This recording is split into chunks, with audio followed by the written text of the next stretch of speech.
Lumaki sa hindi marangyang pamumuhay ang dalaga na si Cory. Hindi niya nakilala ang kanyang ama na nabuntis lang ang ina dahil sa pagtatrabaho nito sa club noong dalaga pa. Talagang hirap na hirap sila sa buhay. Pero natataguyod naman niya ang pang-araw-araw na pangangailangan nila ng kanyang ina na si Gemma sa pamamagitan ng pagtitinda niya sa palengke ng mga isda.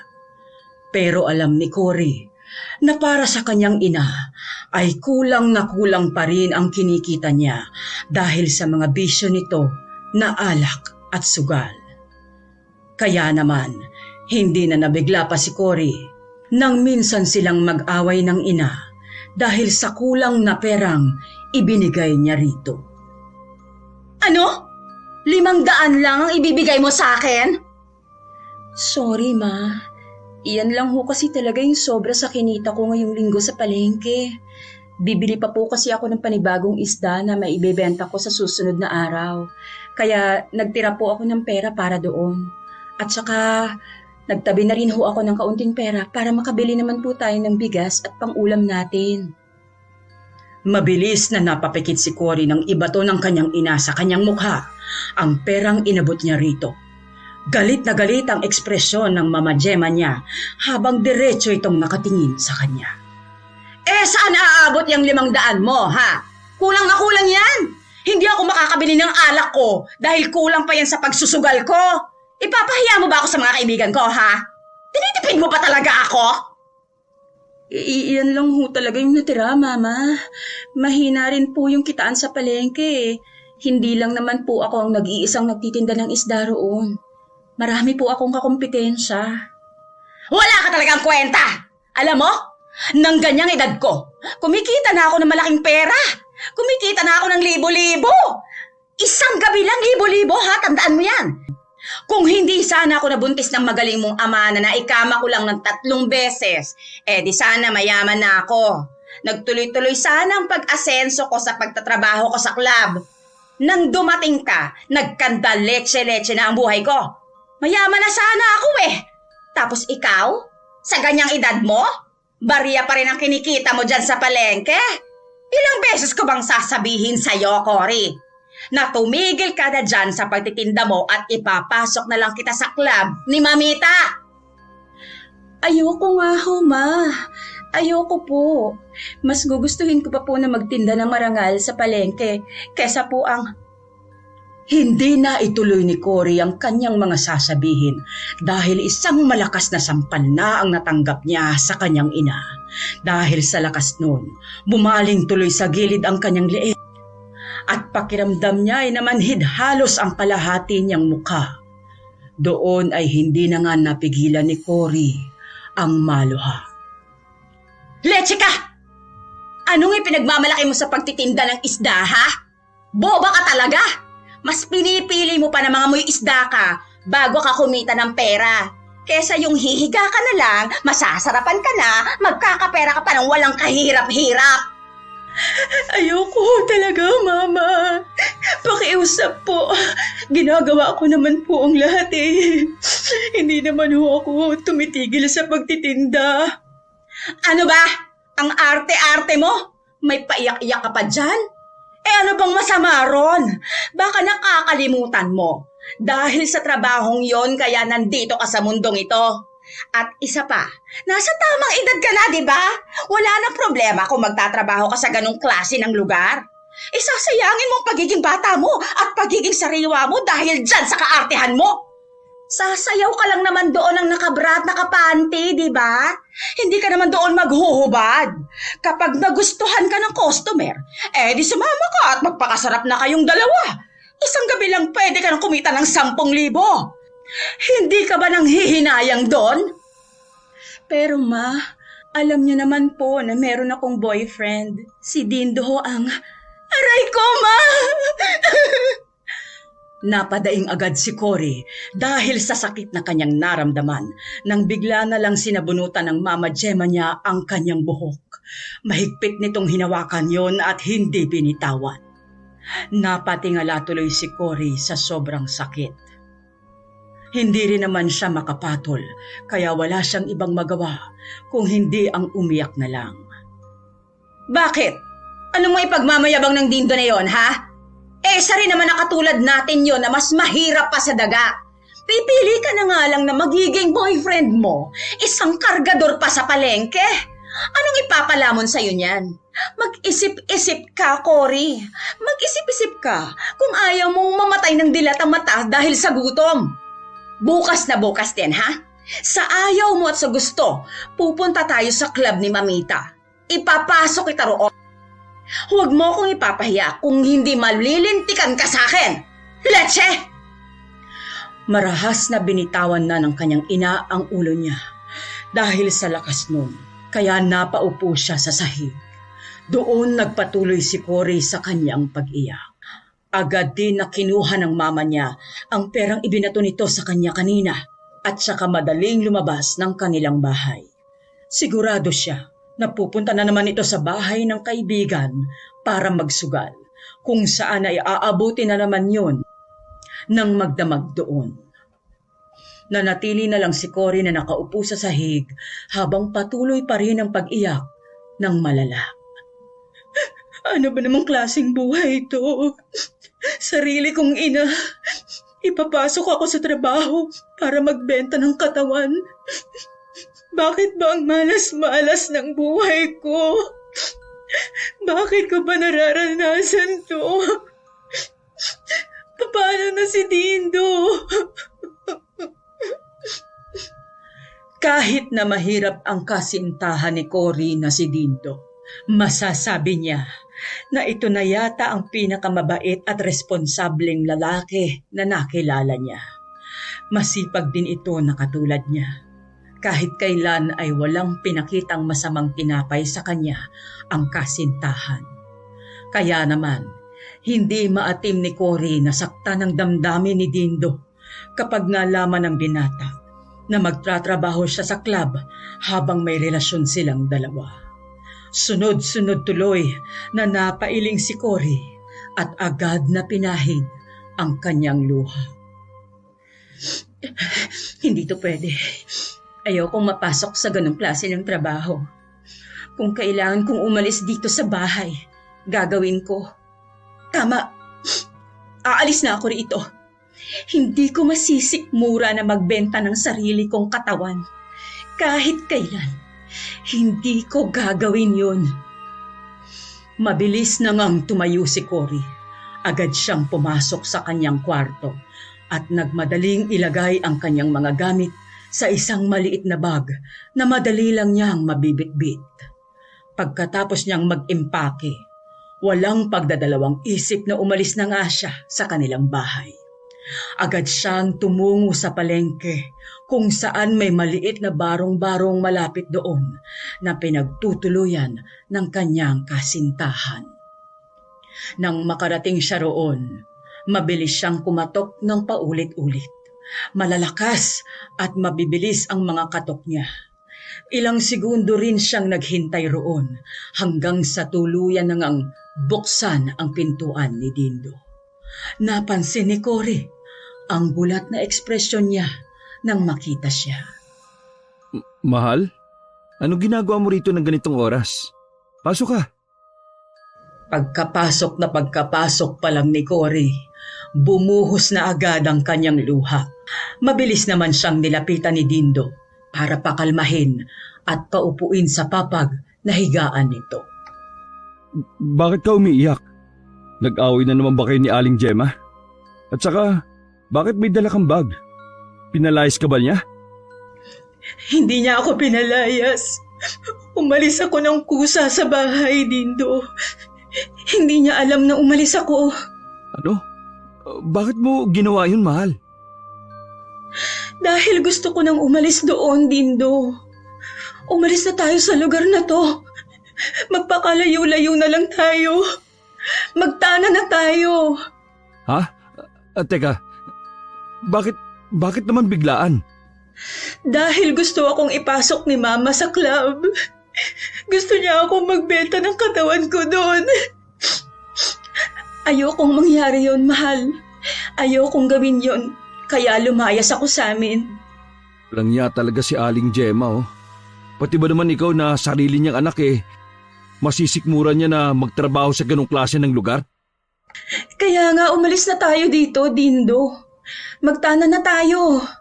Kapag nanatili pa tayo rito, mahahanap at mahahanap din ako ni Mama. Alam niya kasi na ikaw lang ang tatakbuhan ko kapag umalis ako sa amin eh. Pero saan naman tayo pupunta, mahal? Kahit saan. Basta malayo kay Mama. Basta malayo dito. Ang mahalaga lang naman sa akin ay yung makasama ka. Yung magkasama tayong dalawa. Pabor naman ako sa gusto mo mangyari, mahal. Ang kaso nga lang, wala tayong sapat na pera. Meron man ako na itatabi, pero hindi malaki para magsimula tayo ng buhay na magkasama. Meron din akong pera dito. Ibibili ko sana to ng mga ititinda kong isda, pero ito na lang ang gamitin natin na pang-alis sa lugar na to. Basta ang mahalaga lang sa akin ngayon ay yung makalayo na tayo rito at yung hindi na ako mahanap ni Mama. O sige, mag-iimpake lang ako, mahal. Aalis na rin tayo ngayong gabi. Salamat, Dindo. Salamat at pumayag ka. Pareho lang tayong gusto mangyari, mahal. Ayoko magtrabaho ka sa ganong klase ng lugar. At ang mahalaga lang din sa akin ay yung makasama kita. Sa madilim na gabing yon ay nagtungo na nga ang magkasintahan sa terminal. Dala lang nila ang kanilang kaunting gamit at kaunting pera. Nagpasya na silang lisanin ang kanilang lugar. Kung saan man sila mapadpad ay wala na silang pakialam pa.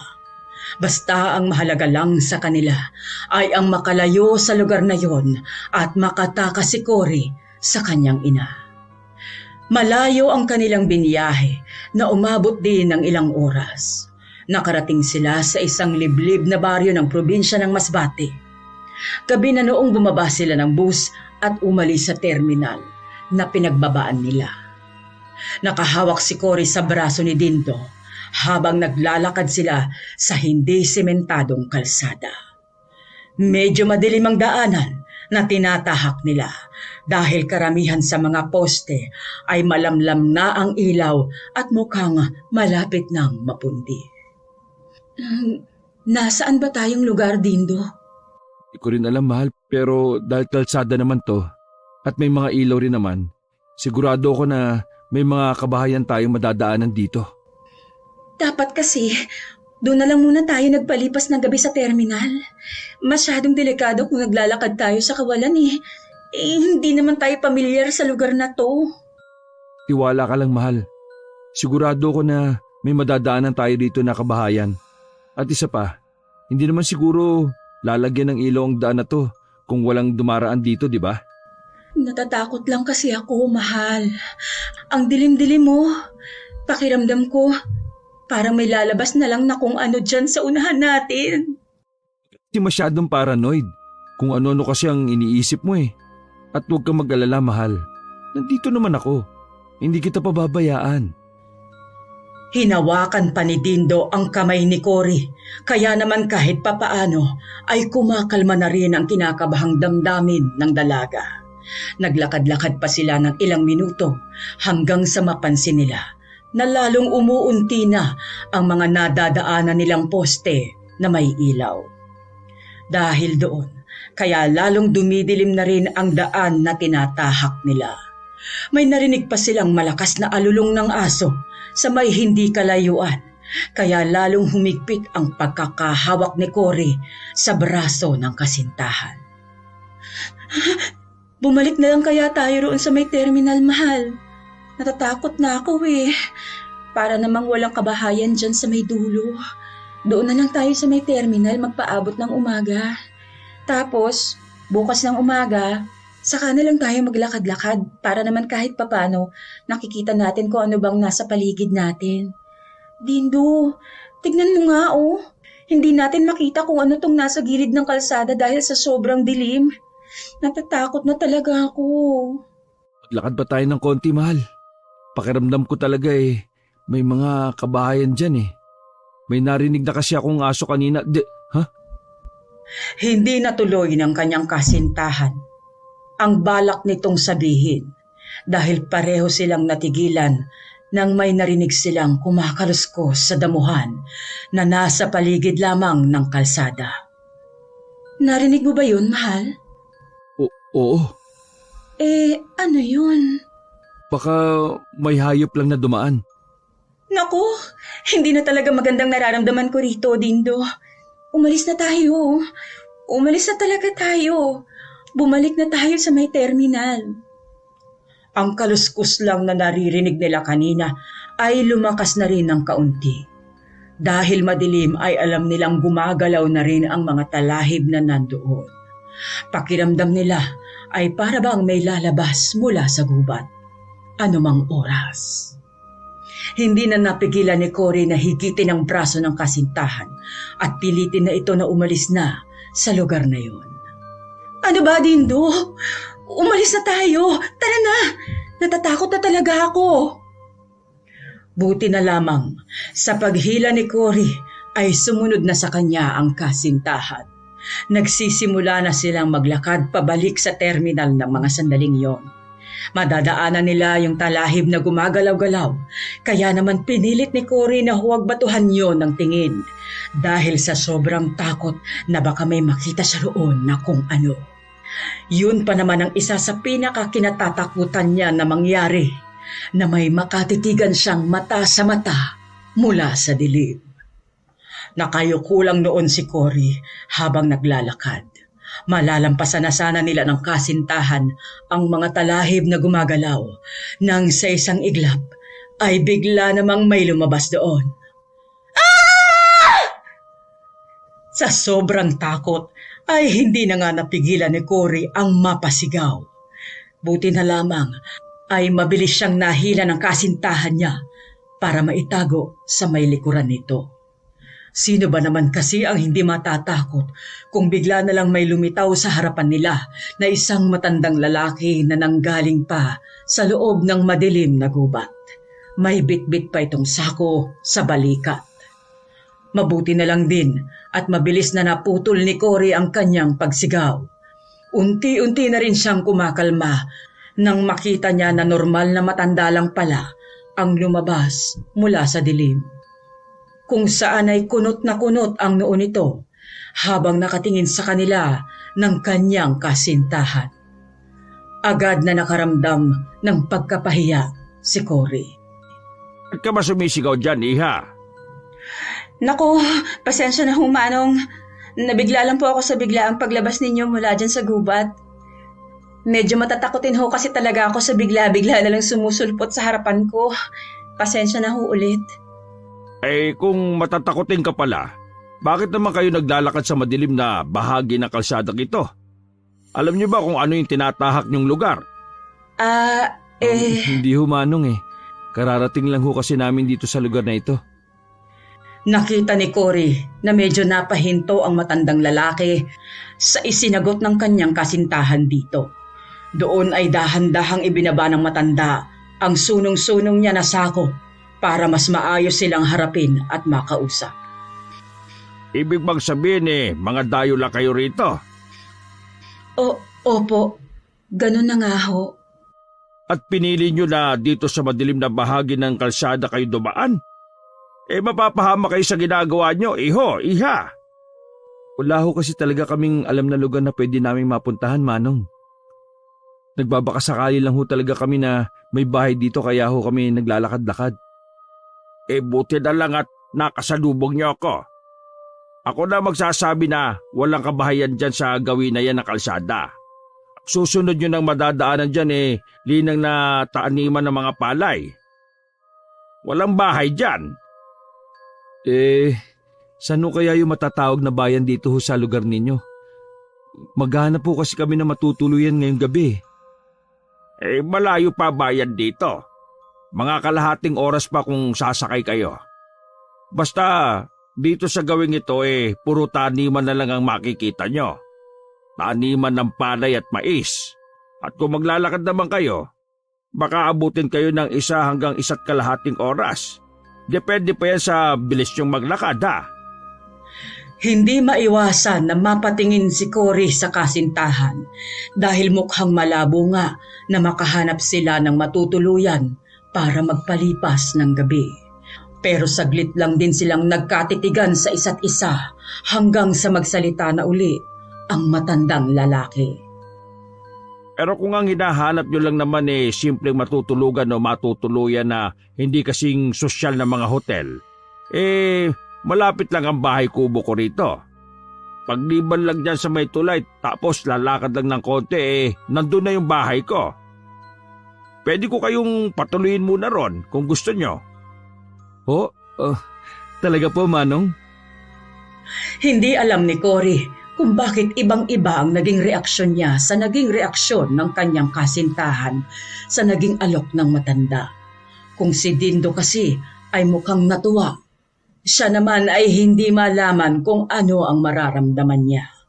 Para sa kanya, masyado naman yatang mabait ang matandang bagong kilala lang nila para patuloyin sila nito sa sarili nitong tahanan. Pero kung tatanggi naman sila at mag-iinarte pa, siguradong wala yung magandang patutunguhan. Oo naman. Kesa naman pabayaan ko lang kayo na naglalakad dyan, di ba? Malalim na rin ang gabi at delikado nang magpagala-gala sa isang lugar na hindi naman kayo pamilyar. Mga dayo pa naman kayo. Naku, salamat to. Maraming salamat to talaga, Manong. Mahal, narinig mo ba yon? Meron na tayong matutuluyan ngayong gabi. Oo nga Maraming salamat ho, Manong. Maraming salamat ho sa alok nyo. Na kahit hindi nyo pa naman po kami kilala, ay patutuloyin nyo agad kami sa bahay ninyo. Mukha naman kasing hindi kayo masasamang loob Mukha naman kayong mabubuting tao. Kaya bakit ako magdadalawang isip na patuloyin kayo? Isa pa, nangangailangan kayo ngayon kaya sino ba naman ako para hindi tumulong, di ba? O siya, halika na kayo. Sumunod kayo sa akin para makauwi na tayo. Nung bubuhati na sana ng matanda ang sako na bitbit nito kanina, nagpasya ang kasintahan niya na si Dindo na tulungan ito. Aagawin na sana ni Dindo ang sako pero agad na inilayo yun ng matanda sa kasintahan niya. Doon ay hindi napigilan ni Cory na mapakunot ng noo, lalo na at kitang-kita niya ang tumatagas na dugo sa sako, kung saan ay kumalat yun sa kalsada nang iiwas yun ng matanda sa pagkakaabot ng kasintahan niya. Ngayon niya lang napansin niya Nagtaka siya at nakaramdam ng kaunting takot, lalo na at iniisip niya kung ano nga ba ang laman ng sako na yun. Ayaw niyo bang magpatulong, Manong? Mukhang mabigat to kasi ang dala niyong sako Ay nako, wag na iho. Kaya ko naman itong buhatin. Magaan lang naman ito. Ano ho bang laman yan, Manong? Bakit para ho yatang may tumutulo pong dugo mula dyan sa sako ninyo? Teka, oo nga no, may dugo nga ho. Malaking sawalang ang laman nito at saka 3 piraso ng ligaw na manok. Nahuli ko dyan sa may gubat. Sawa ho? Wow! Oo, masarap na pang ulam. Kaya huwag ka na mag-alala pa na bitbitin ito. Malalansan ka lang kaya ko naman ito. Halina kayo, sumunod na kayo. Nauna nang maglakad ang matanda sa kanila, kaya naman agad na sumunod lang ang magkasintahan. Dahil nga nahuhuli sila sa paglalakad, hindi maiwasan ni Cory na medyo higitin ng kaunti ang damit ng kasintahan niya para kunin ang atensyon nito. Nang batuhan nga siya ng tingin ng lalaki, doon ay pasimple niya itong binulungan. Sigurado ka ba na ligtas tayo kung sasama tayo sa kanya, mahal? Hindi naman natin siya kilala. Baka mamaya, masamang tao siya. Mukhang hindi naman, mahal. Mukhang mabait nga si Manong Sa tingin ko naman ay intensyon niya lang talaga na tulungan tayo dahil nga malalim na ang gabi. At saka isa pa, magpapalipas lang naman tayo ng gabi sa bahay niya Bukas na bukas din ng umaga, pwede naman na tayo magpaalam sa kanya para maghanap na talaga ng bahay na matutuluyan natin. Hindi naman pwede na sa kalsada tayo matutulog dahil tama rin naman ang sinabi ni Manong. Mapanganib para sa atin na walang alam dito sa lugar ang magpagala-gala sa gabi. Hay! Kung sa bagay, tama ka rin naman, mahal. At saka, kung nangangamba ka, huwag ka mag-alala. Nandito naman ako, mahal Hindi naman kita pababayaan kahit na anong mangyari. Salamat, mahal. Isang buntong hininga na lang ang pinakawalan ni Cory at sinubukan niya nga na pakalmahin ang sarili niya. Matapos nilang lumiban sa tulay na nadaanan nila at kaunting lakad pa, natanaw na nga ni Cory ang isang munting bahay sa may hindi kalayuan. Walang kuryente ang bahay, pero meron yung ilaw na ginagamitan ng solar, kaya kahit papaano ay may tanglaw naman ito sa gabi. O siya, pasok kaya. Huwag kayong mahihiya ha. Maupo kayo kahit saan nyo gusto. Salamat to, Manong. Siya nga ho pala. Ano ho pala yung pangalan ninyo? Pinatuloy niyo ho kami dito sa bahay niyo pero hindi pa ho namin alam kung ano ba yung pangalan ninyo. Kahit kami po hindi pa rin nakakapagpakilala. Nakakaya naman ho. Ako nga po pala si Dindo. Ako naman ho si Cory. Ako naman si Estong. Mang Estong na lang ang itawag nyo sa akin. Kayo na lang ho ba nakatira sa bahay na to, Mang Estong? Yun din ang gustong itanong ni Cory sa matanda. Kanina pa niya kasi nililibot ang tingin niya sa buong bahay, pero napansin niyang wala namang ibang tao na humaharap sa kanila. Nako, oo. Mag-isa lang ako na nakatira dito. Kaya nga malaya ko kayong naaakit na dumito muna dito sa akin. At dahil nga wala naman akong ibang kasama rito. Wala ho kayong asawa at anak? May asawa naman ako pero wala kaming anak. Yung asawa ko, Nagkatinginan si Cory at si Dindo nang mapansin nila na parang hindi gustong pag-usapan ng matanda ang asawa nito. Kaya naman agad silang nakaramdam at nahiya ng kaunti, lalo na si Cory. Nako, pasensya na ho. Hindi niyo naman ho kailangan na sagutin. Salamat, iha. Ay siya nga pala, mag-asawa ba kayo? Bakit kayo napadpad sa maliit na baryo na ito? Saan ba talaga kayo nagmula? Taga-syudad ho kami, pero hindi naman ho kami mag-asawa. Magkasintahan lang ho kami na nagtanan. Nako, uso pa naman ang tanan-tanan na yan ano? Siya, hindi ko na muna kayo masyadong kakausapin ngayon dahil kung galing pala kayo sa syudad, tsak na pagod na kayo sa mahabang biyahe. Ituturo ko na lang sa inyo ang silid na matutulugan ninyo para naman makapagpahinga na kayo. Maraming salamat po talaga, Mang Estong. Ay, wala yon. Ano ba kayo? Halika't sumunod kayo sa akin.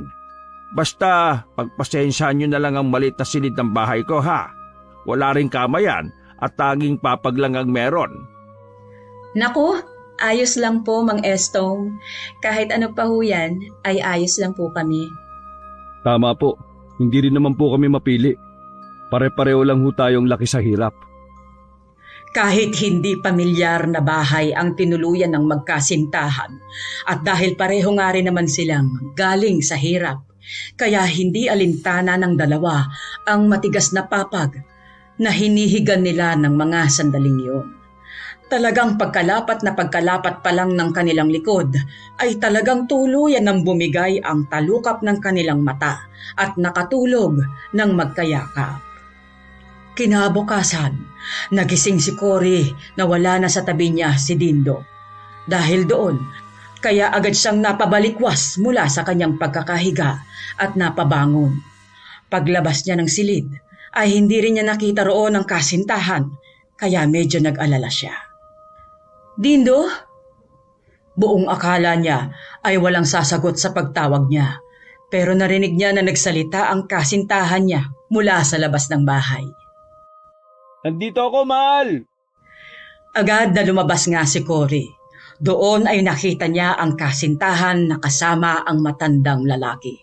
May hawak na palakol si Dindo dahil parang tumutulong ito sa matanda na magsibak ng kahoy. May nakahanda rin sa maliit na lamesa roon na mga kape sa tasa dahil mukhang nag-aalmusal na rin ang mga ito. Nandito ka pala.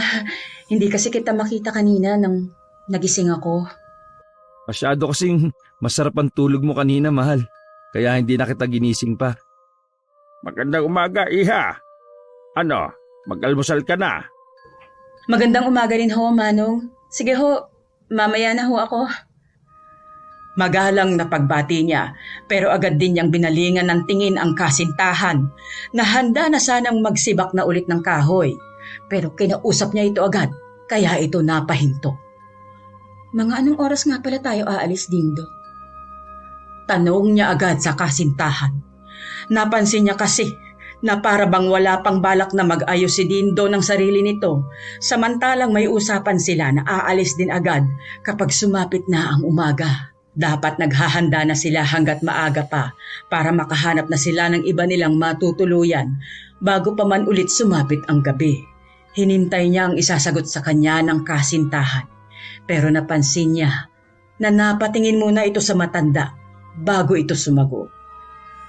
Ha? Bakit? Kasi nagkausap kami ni Mang Estong. Sinabi naman niya na kung tirahan lang naman ang hahanapin natin, pwede naman daw tayong manatili rito sa bahay niya. Tama sinabi niya, Iha. Walang problema sa akin kung dumito muna kayo. Mag-isa lang naman ako rito eh. Maluwag rin naman ang bahay kubo ko sa ating tatlo. Hindi nyo rin naman kailangan na magbayad sa akin ng malaking halaga o ng upa. Kahit konting ambag lang sa pagkain ayos na sa akin yon. O di ba? Mas maganda yung mahal. Kaya nga pumayag ka na kaagad sa alok ni Mang Estong. Mabilis na namang naibaling ni Cory ang kanyang tingin sa kasintahan. Kunot na kunot ang noo niya nang malaman niya na nagdesisyon ito nang hindi kumukonsulta sa kanya. Pwede bang mag-usap muna tayong dalawa, Dindo? Ha? Sige ba, mahal? Saglit lang ho, Manong Estong. Sige, wala problema. Alam ko naman na yung ganyan mga bagay dapat talagang pag-usapan yung dalawa ng masinsinan. Nauna nang maglakad si Cory kaysa kay Dindo. Pero alam niya na sumusunod naman sa kanya ang kasintahan. Medyo lumayo lang sila ng kaunti sa pwesto ng matandang lalaki kung saan alam nilang hindi nito maririnig ang usapan nila. Nang makalayo na sila, agad na ngang hinarap ni Cory si Dindo. Nagdesisyon ka na mananatili tayo dito nang hindi man lang kumukonsulta sa akin, Dindo? Kala ko naman talagang sabihin sa iyo yun eh. Ngayon pa lang kung kailan naka-oo ka na kay Mang Estong. Wala naman kasi akong nakikitang mali sa pagpayag ko, mahal. Mabait naman si Mang Estong. Pinatuloy naman niya tayo rito ng maayos at wala rin naman naging aberya. Kaya nga mag-alok siya sa akin ng pwede pa tayong tumagal dito. Hindi ko na hihindian kasi alam ko na pabor tayo ron. Ano? Pabor tayo? Pues sa akin, hindi to pabor, Dindo. Pumayag lang ako na makituloy sa kanya dahil akala ko ay isang gabi lang to. Anong balak mo? Na dumito na lang tayo? Hindi ito ang gusto kong mangyari sa paglayo natin sa syudad, Dindo. Alam mo yan. Ang ganda na nga ng plano natin eh. Yung hahanap tayo ng sarili nating matutuluyan. Sige, sabihin na natin na mabait siya. Pero paikot-ikutin mo man ang katotohanan, mahirap pa rin na makituloy sa isang estranghero. Iisip ko lang din naman yung budget natin eh. Meron naman tayong pera. Hindi nga lang marami, pero sapat lang to para makakuha tayo ng sariling bahay na matutuluyan natin, na tayo lang dalawa. Di ba sabi mo, bubuo tayo ng sarili nating pamilya? Hindi natin magagawa yun kung makikituloy tayo sa bahay ni Mang Estong. Mahirap pa rin kumilos sa hindi natin sariling bahay. Napatingin si Cory sa kamay niya nang hawakan yon ni Dindo. Alam naman niyang nakuha ng kasintahan ang ipinupunto niya. Pero kahit ganon, napansin niya ang medyo pagmamakaawa sa mukha ng kasintahan. Mukhang alam niya agad na may hihingi nitong pabor sa kanya. Naiintindihan kita. Pero pwede ba akong makiusap sa iyo, mahal? Kahit ngayong gabi lang? Pwede bang dumito na muna tayo kay Mang Estong? Pwede bang huminto muna tayo kay Mang Erning? Unang-una, naka-oo na kasi ako sa kanya eh. Nahihiya ako na bawiin agad yung pampayag ko sa kanya kanina. At saka, i-grab na natin tong opportunity na to. hindi na natin kailangan na magbayad ng upa. Nasasayang kasi ako sa alok na matanda kung hindi natin tatanggapin. Isipin mo, habang nandito tayo, makakaipon na tayo ng dagdag na pera bago tayo tuluyang bumukod na. Pwede ba yun, mahal? Napabuga na lang si Cory ng malalim na hininga. Dahil minsan lang naman na makiusap sa kanya ang kasintahan at dahil kahit papaano ay may punto naman ang sinasabi nito. Doon ay napagdesisyonan niya ngang pumayag na muna. Sige na nga, pumapayag na ako. Basta ipangako mo na mag-iipon lang tayo ng konti, tapos aalis na tayo rito. Ayos ba yon? Oo, mahal. Bukas na bukas nga maghahanap na ako ng trabaho Ituturo daw sa akin ni Mang Estong yung palengke rito na pwede kong mapaghanapan ng trabaho. Sige, aasahan ko yan, Dindo. Pagbalik nila sa pwesto ng matanda, agad na nga nilang ipinaalam dito ang pagpayag nila na manatili pa sa bahay nito ng ilang linggo. Tama naman ang desisyon nyo na manatili pa. Alam ko naman kasi ang hirap ng isang magkasintahan na nagsisimula pa lamang. Tapos, nagtaanan lang kayo. Tsak na wala talaga kayong sapat na pera. Ang intensyon ko lang naman ang makatulong. Biglang natigilan ang lahat. Hindi rin natuloy ng matanda ang balak niyang sabihin nang sabay-sabay nilang narinig ang malakas na pagkalabog sa may isang maliit na tila bodega na hindi kalayuan sa pwesto nila. Napatingin doon si Cory at si Dindo. Napatitig ang dalaga sa bodega na yon na walang bintana pero may mga butas ng kaunti ang dingding. Napagawi rin ang tingin niya sa may pinto na may isang malaking kahoy na inilalagay doon bilang panlak o pansara. Hindi rin nakaligtas sa paningin ni Cory na mayroon ding nakabalot na kadena roon. Para ba yung sinaraduhan ng maayos? Ngayon lang nakita ni Cory at Dindo na meron palang bodega roon. Siguro ay hindi nila yon napansin kahapon dahil madilim na ang paligid. May bodega pala ho dyan, Mang Estong?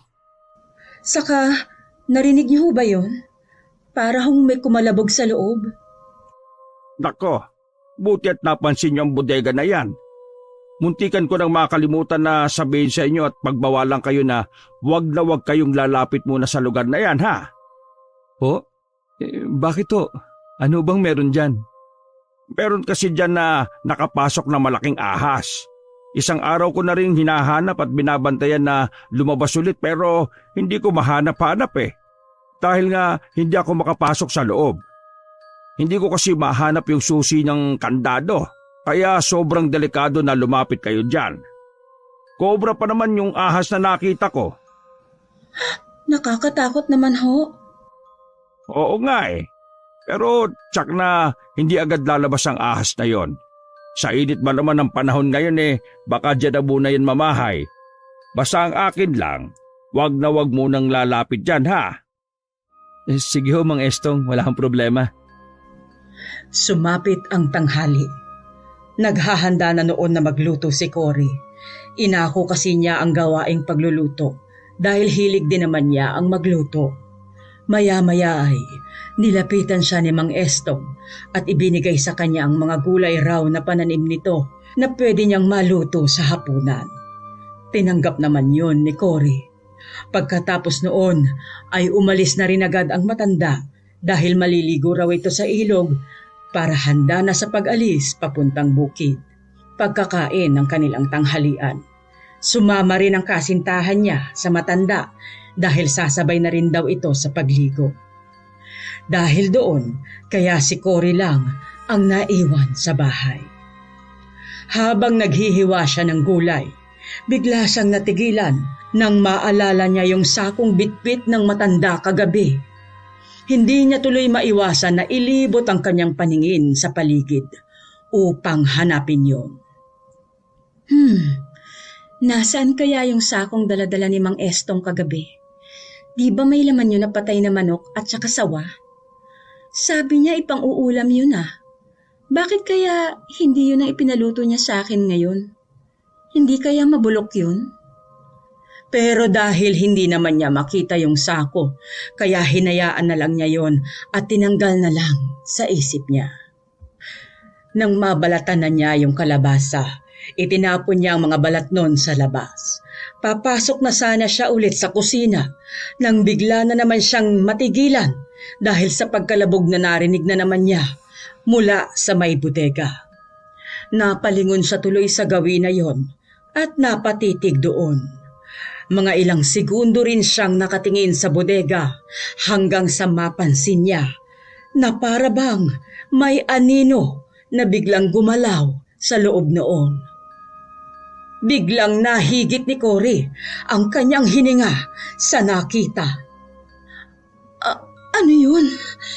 Parang may gumagalaw doon sa loob na parang tao kaya yun? Pero bakit naman magkakaroon ng tao ron? Baka naman anino lang yun ng kung anong bumagsak sa loob ng bodega. Ay, bakit ba masyado naman yata akong nagiging paranoid ngayon? Kung ano-ano rin ang nakikita ko. Deadmahin ko na nga lang. Pumasok na lang ulit si Cory sa loob at pinagpatuloy na ang kanyang pagluluto. Mabilis lang na lumipas ang oras. Pagkatapos nilang makakain ng tanghalian, ay nagpaalam na ang matanda dahil may lalakarin nga raw ito sa bukid. Pupunta muna ako sa bukid para makapag-ani ng maisa. Kayo na munang bahala rito sa bahay, ha? Sige ho, Mang Estong. Kami na hong bahala rito ni Cory. Bukas pa naman ho kasi ako maghahanap ng trabaho eh. Ay, ganun ba? Ay, sige. Babalik din ako mamayang gabi. Mag-ingat ho kayo, Mang Estong. Salamat, iha. Huwag niyo kakalimutan yung billing ko, ha? Huwag na huwag kayong lalapit sa kubo na yon.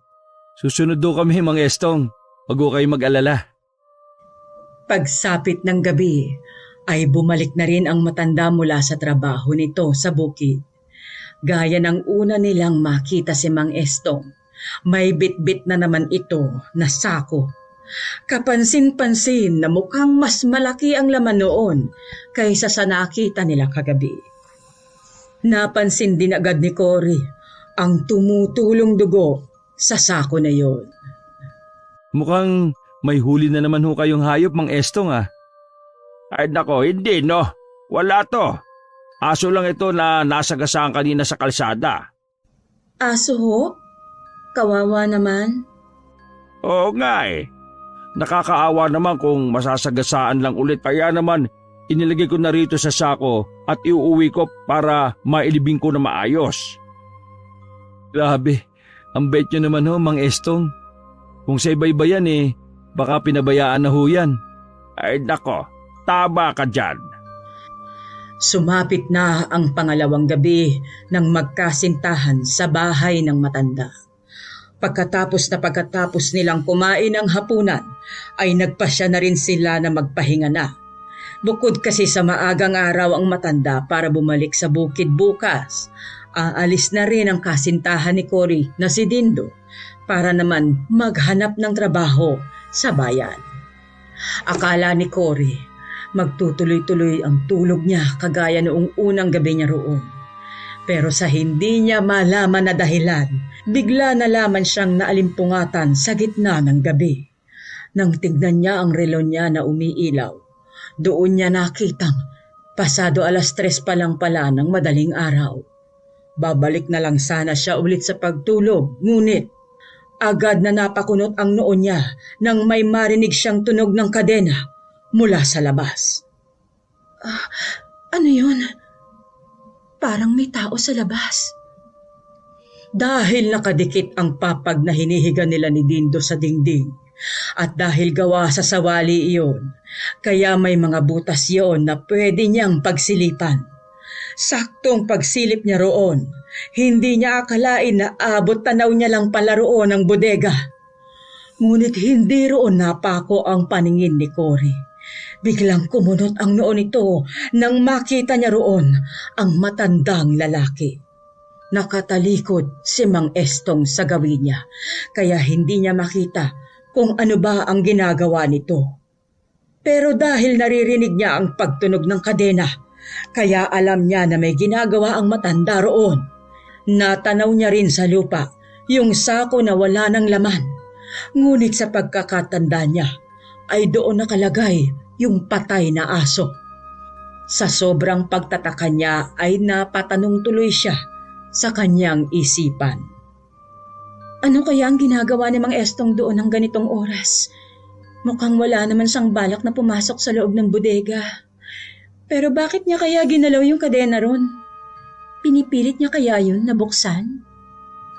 Sa huling pagsilip ni Cory, tama nga ang hinala niya na hindi naman pumasok sa loob ng bodega ang matanda. Paano nga ba naman ito makakapasok? Gayong sinabi naman ng matanda na wala nga siyang susi sa kubo na yon. At nang makita niya nga na papasok na ulit sa bahay si Mang Esto, bumalik na rin siya mula sa maayos na pagkakahiga niya sa papag. Mabilis din naman siyang nakabalik mula sa kanyang pagkakahimbing kung saan ay medyo mataas na ang sikat ng araw nang magising siya. Nauna ulit na magising sa kanya si Dindo. Siguro ay dahil maghahanap nga ito ng trabaho ng araw na yon.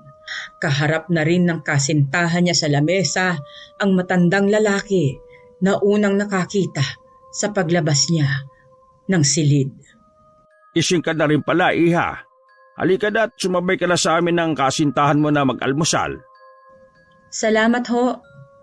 Umupo siya sa tabi ni Dindo na agad din siyang hinarap. Kaya mo ba na mag-isa lang dito sa bahay, mahal? Oo nga, iha. Kaya mo ba? Oo naman ho. Sanay naman ho talaga akong mag-isa. At saka, ano ka ba naman, Dindo? Para namang hindi mo alam na kaya ko yon. Hindi ba? At mag-isa lang din naman ako nagtitinda dati sa palengke. Oo nga pala. Pasensya na, mahal ah. Ikaw lang kasi. Sinabi ko naman sa'yo na gusto ko rin na maghanap ng trabaho. Ikaw lang ito na may ayaw. Alam mo naman na ayaw ko talagang pinagtatrabaho ka. Napilitan lang akong pumayag noon kasi pinag-aanap ka ni Aling Gemma ng pera. Tama rin naman ang kasintahan mo, iha. Mas maganda kung dumito na lang muna kayo sa bahay. Hayaan mong ang mga kasintahan mo ang kumilos para sa'yo. Tama ho yan, Mang Estong.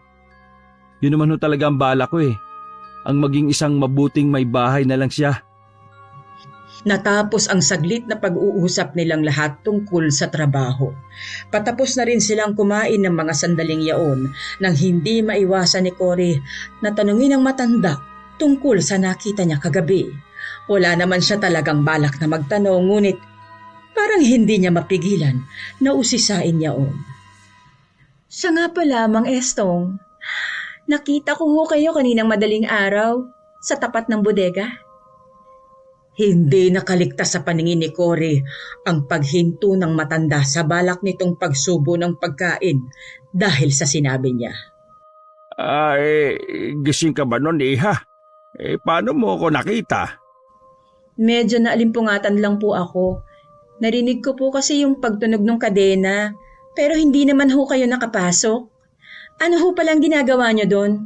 Akala ko ho ba ay delikado na lumapit doon? Ano kasi, kaninang madaling araw ko kasi inilibing yung patay na aso sa may gubat. Habang nag-uukay ako, may nakita akong susi.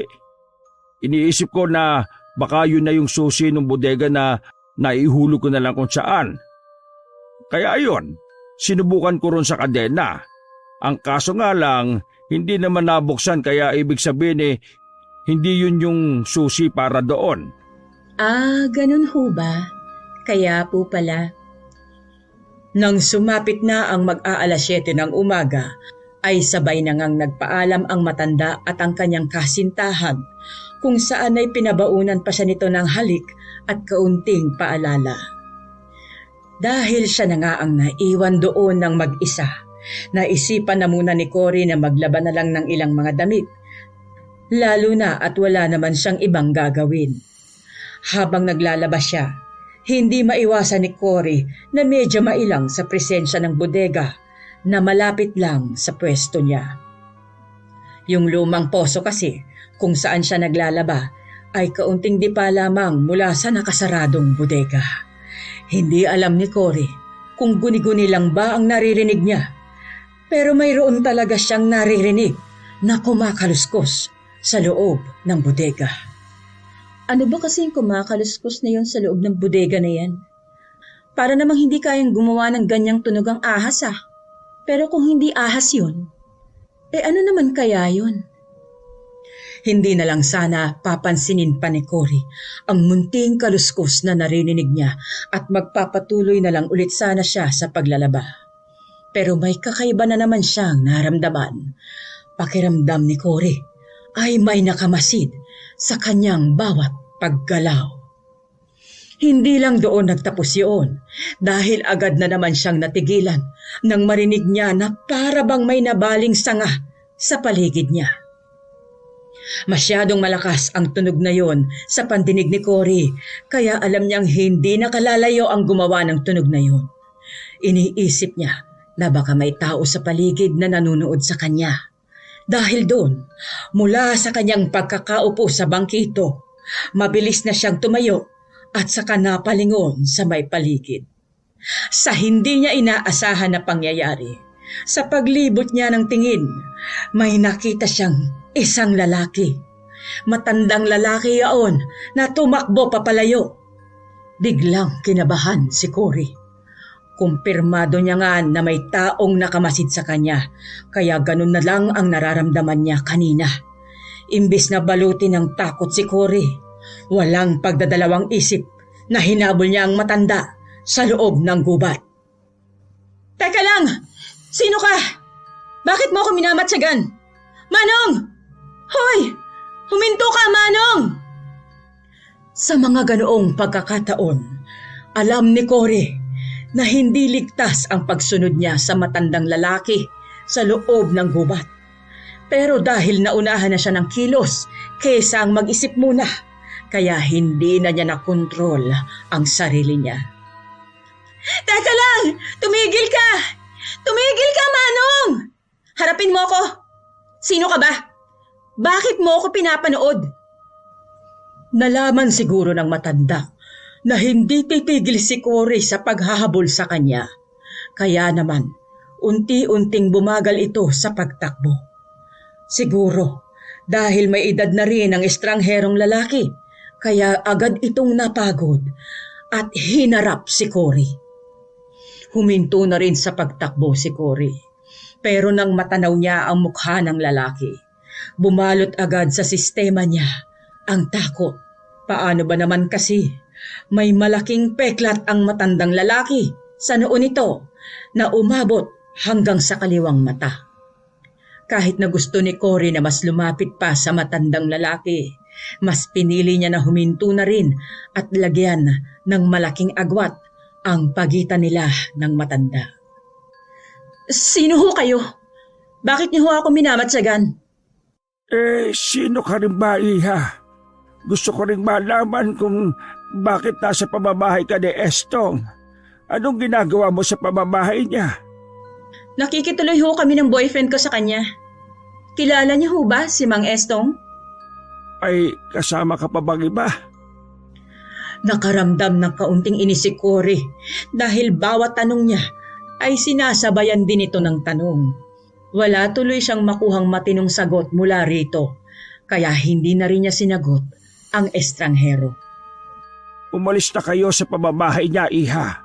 Mali ang pinapasok niyong lugar. Maling-mali. Binabalaan ko kayo. Umalis na kayo sa lugar ni Estong. Ho? Bakit ho? Basta, umalis na kayo sa lugar niya. Mapanganib siyang tao. Huwag kayo magpadala sa kabaitan na ipinapakita niya dahil hindi yun totoo. Sige na, umalis na kayo hanggat kaya niyo pa.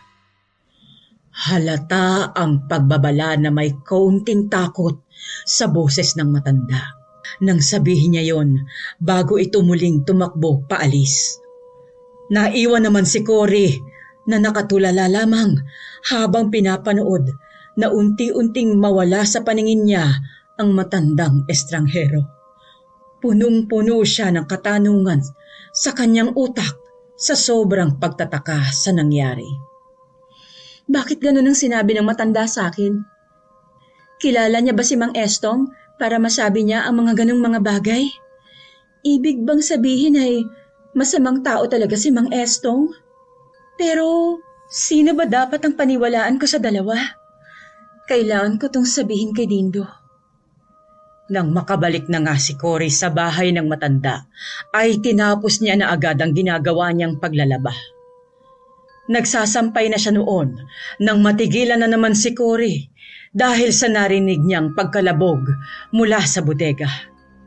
Muntika na nga siyang mapatalon sa sobrang gulat dahil mas malakas ang kalabog na yon sa mga nauna niyang narinig.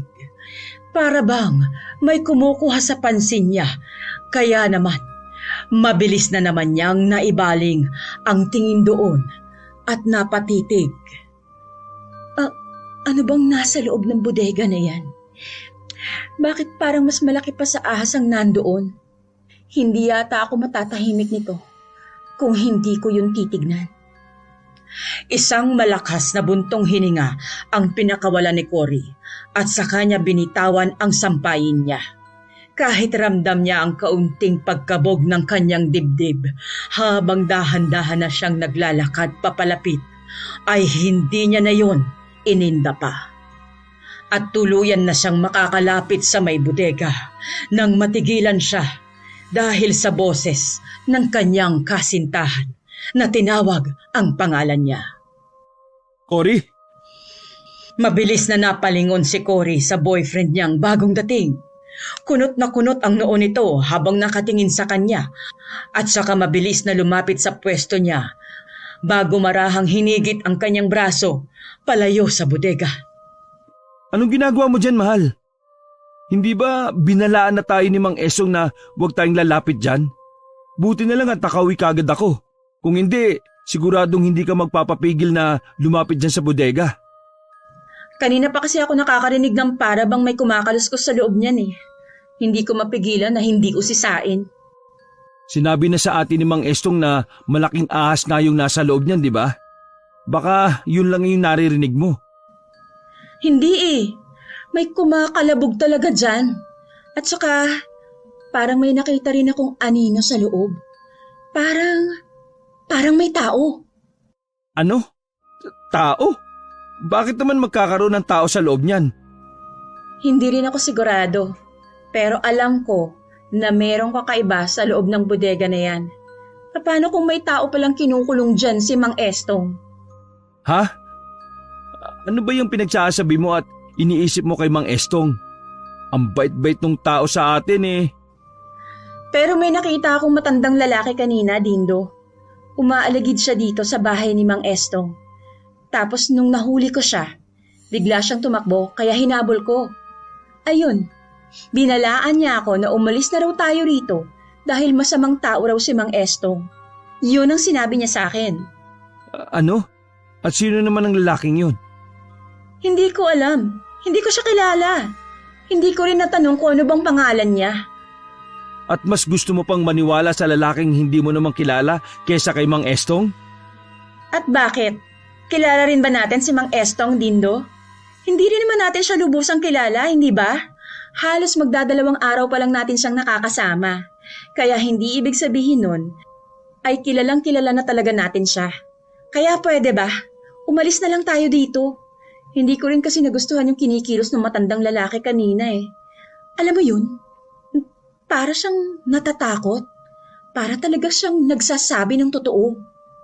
Sino ang matandang lalaki ang tinutukoy mo, Iha? Mabilis na napalingon si Dindo at Cory nang marinig nila ang boses ng matanda. Nakaramdam sila ng pagkabigla dahil hindi nila namalayan na nakauwi na pala ito. Si Cory naman ay medyo kinabahan dahil napansin niya na diretsong nakatingin sa kanya si Mang Estong. Nandito na ho pala kayo, Mang Estong. Umuwi ako ng maaga dahil naalala ko na wala pala akong naihabilin sa iyo na malulutong ulam para sa ating pananghalian. Nag-aalala ko na baka namumroblema ka na sa lulutuin mo. Kaya nagmadali tayo na bumalik dito kaagad. Pero ano ba yung narinig kong sinabi mo? Sinong matandang lalaki ang tinutukoy mo? May nakita raw ho siyang matandang lalaki na umaaligid dito sa bahay niyo, Mang Estong. Mukhang tinatakot niya ho si Cory. Hindi niya ako tinatakot, Dindo. Nako, baka ang nakita mo ay si Delphine. Sino naman ho yung Delphine na yun, Mang Estong? Yun yung matandang iniiwasan dito sa baryo natin. Palaboy-laboy na yon. Paano ba naman? May sira yun sa utak at kung ano-ano na lang ang sinasabi. Meron siyang malaking peklat sa mukha niya. Tama ba ako, Iha? Tama ho kayo. Siya nga ho yung nakita ko. Buti naman at hindi kanya sinaktan. Nagkaroon din kasi yun ng usap-usapan na isa siyang aswang. Aswang ho? Oo, pero hindi naman kayo maniniwala sa ganong klaseng usapan dahil mga bata kayo at saka galing pa kayo sa syudad. Pagtatawanan niyo lang ako kapag sinabi ko ang totoong aswang. Sinasabi niyo ho ba na aswang yung nakaharap ko kanina? Usap-usapan lang naman na isang ang aswang ang Delphine na yun, Iha. Pero hindi pa kumpirmado, ha? Kaya nga, laking pasasalamat ko na hindi pa niya ginagawa na masama habang kausap mo siya. Para sa akin masyadong mapanganib ang lalaking yon. Akala ko nga wala na siya rito sa lugar namin.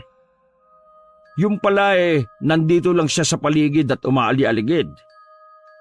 Buti na lang pala at walang nangyari masama sa iyo, mahal. Tapos, mas gusto mo pang paniwalaan na matandang yon, samantalang may sira naman pala yung sa utak. At may posibilidad na aswang siya. Tama ang kasintahan mo. Laking pasasalamat na hindi kanya nasaktan kung nagkataon. Baka nagaya ka na naman sa mga taong bigla namang nawawala rito sa baryo at hindi na nahahanap pa. Hindi na nakaimik pa si Cory. Kung totoo ngang aswang ang matandang nakaharap niya, ibig sabihin ay may posibilidad na napahamak pala siya kanina. Buti na lamang talaga at walang nangyari sa kanyang masama. Ngunit hindi rin naman maiwasan ni Cory na alalahanin ulit yung pangyayari na yon. Sa pagkakatanda naman kasi niya, maayos naman ang pananamit ng estranghero. Malayong malayo ang itsura nito kung tunay nga itong palaboy, katulad ng sinabi sa kanila ni Mang Estong.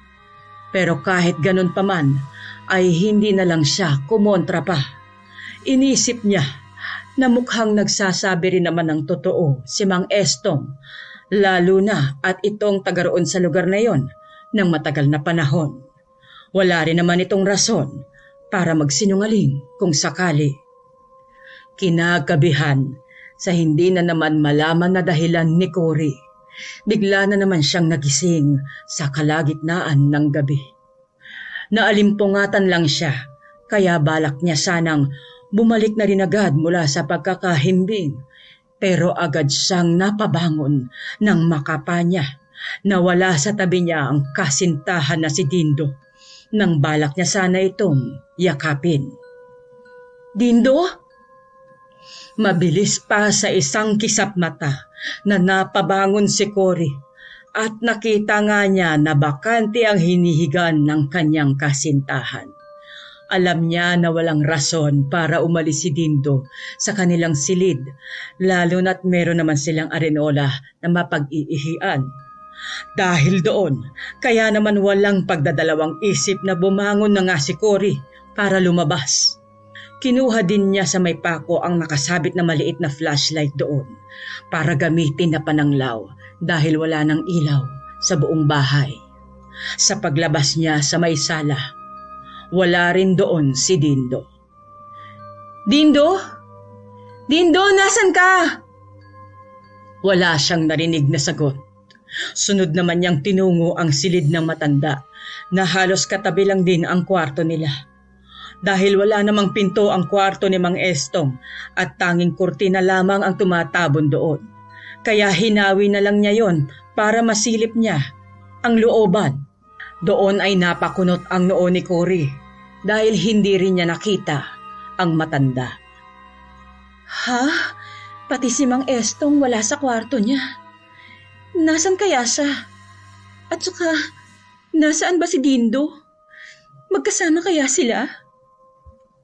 Nakakaramdam na ng kaba si Cory. At dahil hindi niya nga mahanap ang matandang lalaki at ang kasintahan niya, kaya naman nagpasya siya na lumabas na ng bahay.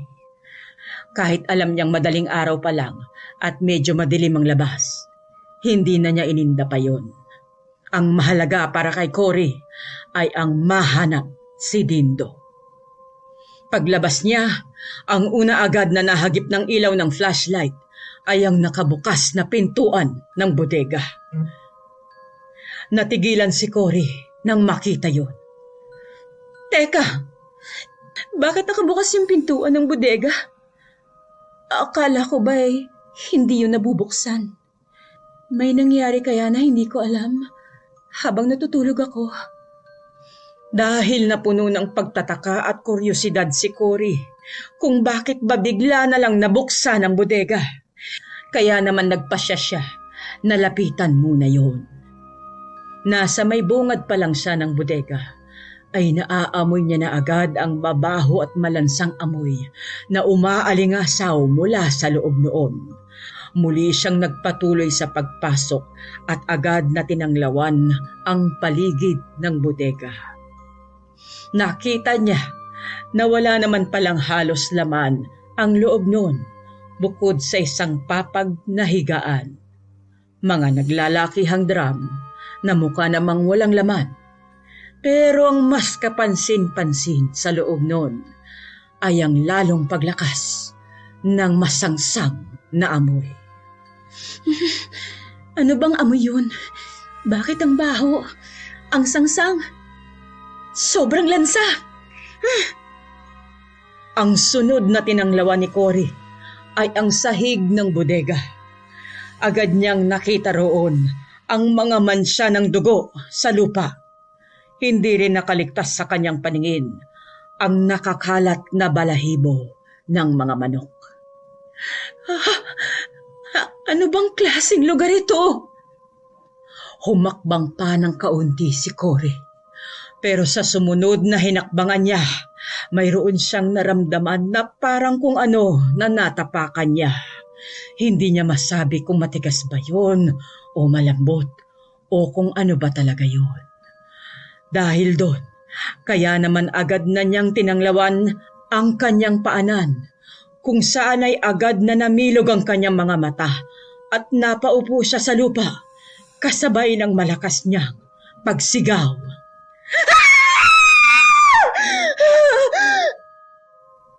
Hindi ininda ni Cory ang masakit na puwetan mula sa malakas na pagkakabagsak niya sa lupa.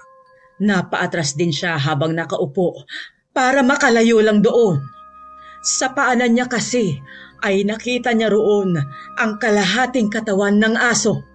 Hindi niya alam kung paano napunta yun doon o kung bakit mayroong ganun doon. Pero isa lang ang alam ni Cory. Talagang kakaibang takot ang bumalot sa kanya nang makita yun. Ano ba to? Bakit may ganito dito? Ito kaya yung asong inilibing daw ni Mang Estong?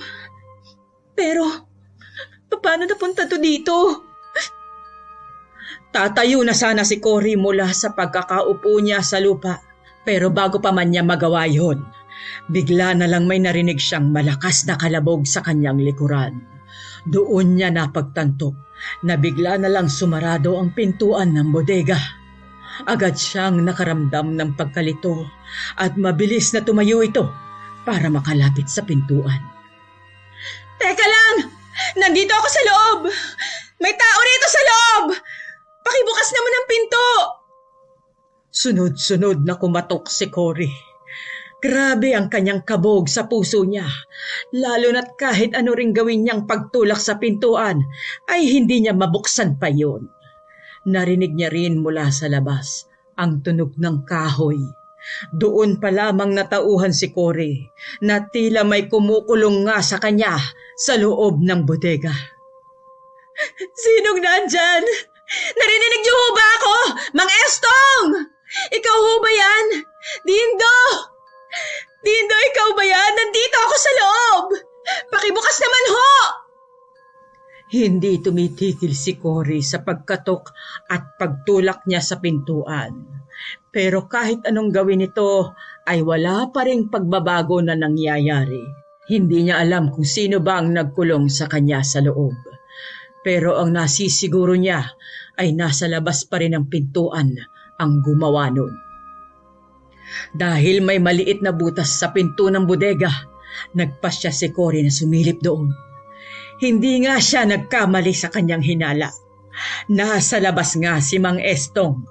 Unti-unti nang nakararamdam ng takot si Cory, lalo na't kitang-kita niya na mukhang sinadya ng matanda na ikulong siya sa loob. Manong Estong, ano ho bang ginagawa ninyo? Bakit niyo ho ako kinulong dito? Palabasin niyo ho ako rito! Parang awa niyo na ho!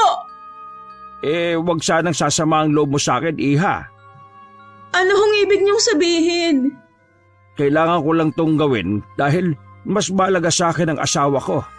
Baka biglang mapurnada pa yung pagkain ng asawa ko. Kaya bago niyo pa maisipan na umalis, kailangan ko na tong gawin.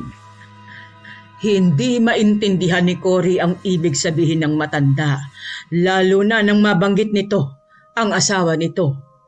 Wala siyang ideya kung sino ang asawang tinutukoy nito, lalo na at sa ilang araw na pamamalagi nila sa bahay ni Mang Estong ay hindi naman nila yon nakita.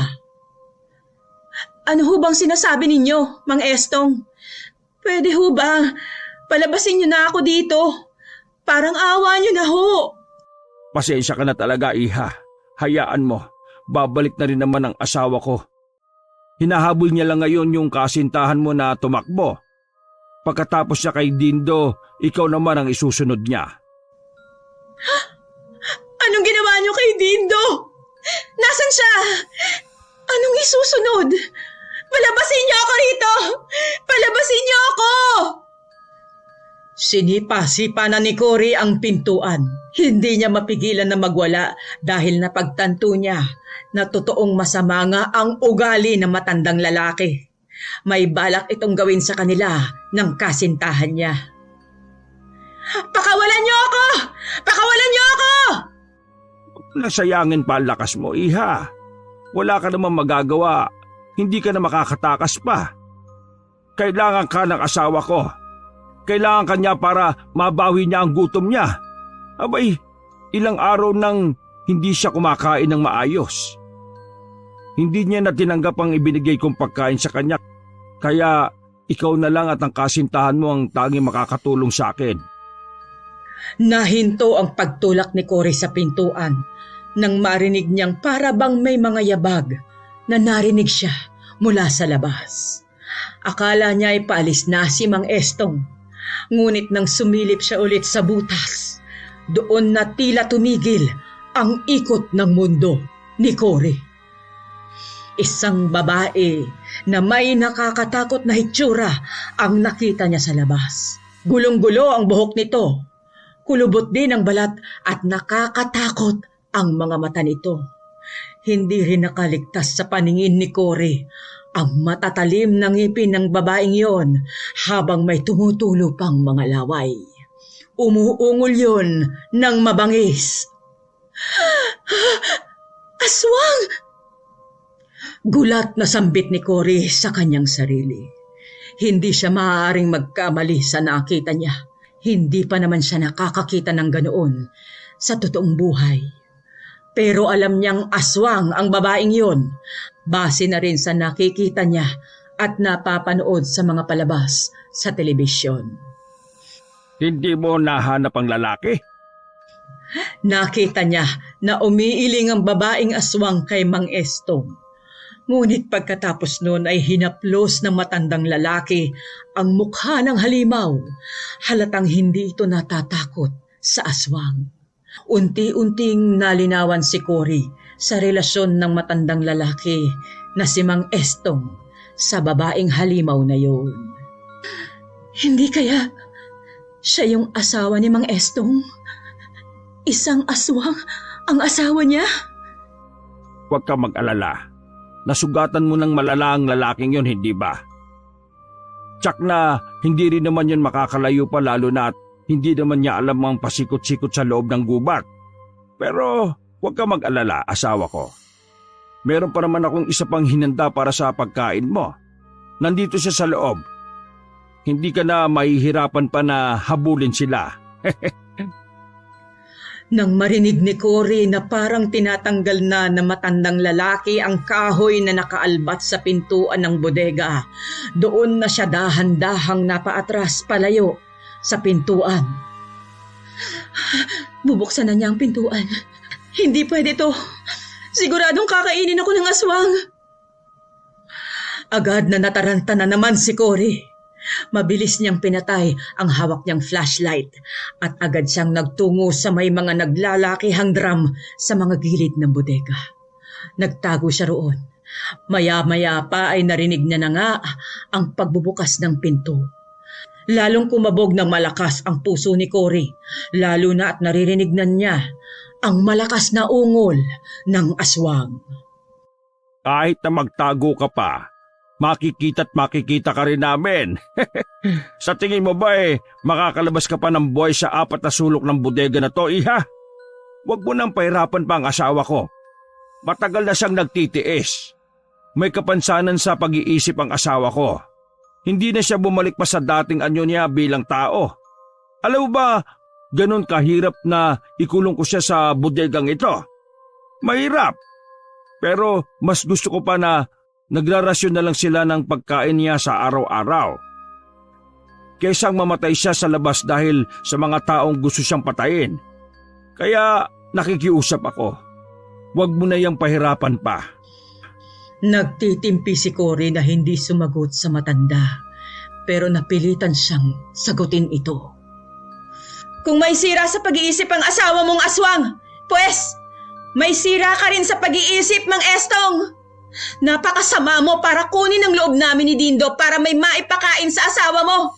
Kagaya ka lang din ng asawa mong halimaw. Tatanggapin ko ang lahat ng sinasabi mo ngayon dahil wala naman akong pakialam pa, lalo na at alam kong mamamatay na rin ang asawa ko. Sayong-sayo na siya. Pwede mo na siyang kainin. Nagulat si Cory nang isang malakas na ungol na naman ang pinakawala ng halimaw. Sumilip siya sa kaunting siwang sa pagitan ng mga drum na pinagtataguan niya, kung saan ay doon niya nakita na naglalakad na papalapit sa kanya ang aswang. Alam niya na kapag nanatili pa siya sa lugar na yon, tiyak na mamamatay siya. Dahil doon, lakas loob na tumayo na nga si Cory sa pinagtataguan niya at sa kanya mabilis na pinagtutumba ang mga drum na yon na naging dahilan kung bakit napaatras ng kaunti ang aswang. Hindi mo ako makakain! Hindi mo ako mapapatay! Mabilis na tumakbo si Cory sa kabilang bahagi ng bodega. Ngunit hindi pa man siya nakalalayo, ay mabilis nang lumitaw sa may harapan niya ang halimaw. Agad na nahigit ni Cory ang kanyang hininga nang sakali ng aswang ang kanyang leeg. Ramdam niya ang pagbaon ng matatalas nitong mga kuko. Mas nakita rin niya ngayon ng malapitan ang nakakatakot na mukha nito. Bitiwan mo ako! Umungol ulit ang aswang, kaya ngayon ay mas nakita niya ang matatalim na ngipin nito. Nakadagdag na naman yon sa takot na nararamdaman niya. Kainin mo na siya, asawa ko! Patayin mo na siya! Pagsawaan mo mga laman loob niya! Walang pipigil sa'yo! Napansin ni Cory na gumalaw na ang isa pang kamay ng aswang, kung saan ay mukhang balak na nitong itusok ang matatalas nitong kuko sa kanyang tiyan. Kaya naman ginawa ni Cory ang lahat ng makakaya niya para mapigilan yon. Kahit nahihirapan siyang kumilos, ay pinigilan pa rin niya ang kamay nito. Naluluha na ang dalaga dahil pakiramdam niya ay katapusan niya na talaga ng mga sandaling yun. Ngunit isang boses ang nagpabalik sa kanya ng pag-asa. Cory! Nakita niya ang pagpasok ni Dindo sa loob ng bodega. Pansin niya na duguan ang tagiliran nito. Pero agad din niyang natanggal ang tingin sa kasintahan niya dahil napunta ang kanyang atensyon sa isang matandang lalaki na pumasok din sa bodega. Siya yung kausap niya sa gubat. Ang matandang pinagmukhang masama ni Mang Estong sa kanilang dalawa ni Dindo. Itiwan mo ang babaeng yan. Kung hindi, ito na ang katapusan mong halimaw ka. Huwag kang makialam dito, Delphine. Masyado ka talagang pakilabero. Walang iya ka talaga, Estong. Talagang hindi pa rin tumitigil ang kahayupan mo para lang pangalagaan ang asawa mong halimaw. Dahil asawa ko siya. Pero mali ang kumitil ka ng buhay ng mga taong walang kakayahan na labanan ka. Lalo na mga kabataang tulad nila. Wala kang pakialam. Umalis ka na kung ayaw mong madagdagan pa yung peklat sa mukha mo. Hindi mo na ako matatakot. Hawakan mo si Estong. Bata, ako ang lalaban sa aswang na yan. Haharang pa sana si Mang Estong kay Mang Delphine, pero mabilis nang hinawakan ni Dindo ang matandang lalaki. Dahil nga batak noon sa pagbubuhat sa palengke ang kasintahan ni Cory, kaya hindi naging mahirap para sa lalaki ang pigilan ng matandang si Estong. Nakalapit na si Delphine sa gawin ni Cory, kung saan ay kitang-kita niya na may inilabas ang matanda na para bagang latigo. Tikman mo ang hagupit ng buntot paging ito, Nelia. Mamamatay ka na ngayon, aswang ka! Pinalo ng matandang lalaki ang likod ng aswang. Tila kakaibang sakit ang naramdaman ng aswang, kaya mabilis nitong nabitiwan si Cory. Agad na bumagsak sa sahig si Cory habang hinahabol niya ang sarili niyang hininga. Umungol ng malakas ang aswang. Nelia, asawa ka! Bitiwan mo ka! Bitiwan mo ka! Pilit na kumakawala si Estong sa pagkakakapit ni Dindo, pero hindi pa rin ito makawala. Susugod na sana ang aswang kay Delphine, ngunit mabilis itong nahampas ang katawan ng aswang gamit ang buntot pagi. Muli na naman na nagwala ang aswang. Napaluhod na ito sa lupa. Narinig na lang ni Cory ang pagbunot ng itak ng matandang lalaki. Sa kabila noon ay naririnig din niya ang sigaw ni Mang Estong. Wag mong papatayin ang asawa ko. Delphine, parang awa mo na. Matagal na ako nagbibigay ng awa sa iyo, Estong. Matagal na panahon na akong nanahimik. Dahil kahit papaano, itinuring pa rin kitang kaibigan kahit na munti ka na akong mamatay sa kamay ng asawa mo. Pero ngayon, patawad. Kailangan ko nang tapusin ang pagiging halimaw ni Nelia. Dahil hindi mo napapansin, unti-unti ka ring nagiging halimaw katulad niya. Mariin na napapikit si Cory nang makita niya na tumusok na ang mahabang itak ng matandang si Delphine sa likod ng aswang, kung saan ay lumagpas ang talim noon sa may dibdib nito na naging dahilan kung bakit mabilis itong nabawian ng buhay. Huli na lang na narinig ni Cory ang malakas na sigaw ni Mang Estong. Nelia, asawa ka! Sinunog pa ng matandang si Delphine ang bodega habang nasa loob noon ang katawan ng aswang. Si Mang Estong naman ay nakatulala lang habang nakaupo sa lupa at pinapanood ang nagbabagang bahay sa harapan niya. Pagkatapos noon ay nilapitan pa sila ni Delphine. Kailangan nyo nang umalis sa baryong ito, iha. Tsak na hindi na makakabuti sa inyo ang manatili pa sa bahay ni Estong. Ano na ho ang mangyayari ngayon kay Mang Estong? Siguradong matagal-tagal niyang paglalamayan ng kanyang asawa. Ako, bilang dati niyang kaibigan, hindi ako aalis sa tabi niya hanggat hindi pa bumabati ang lagay niya. Kayo naman, magpatuloy na kayo sa inyong buhay malayo sa baryo na to.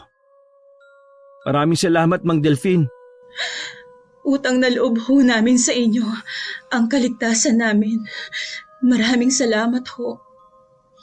Isang huling tingin ang ibinato ng magkasintahan kay Mang Estong at sa bodegang nasusunog bago na sila tuluyang umalis sa lugar na yon. Ngayon ay masaya na silang namumuhay ng magkasama at biniyayaan na rin sila ng anak. Ngunit kahit ganon, dala-dala pa rin nila ang alaala na hindi nila malilimutan nang magtanan sila at napadpad sa baryo na yon.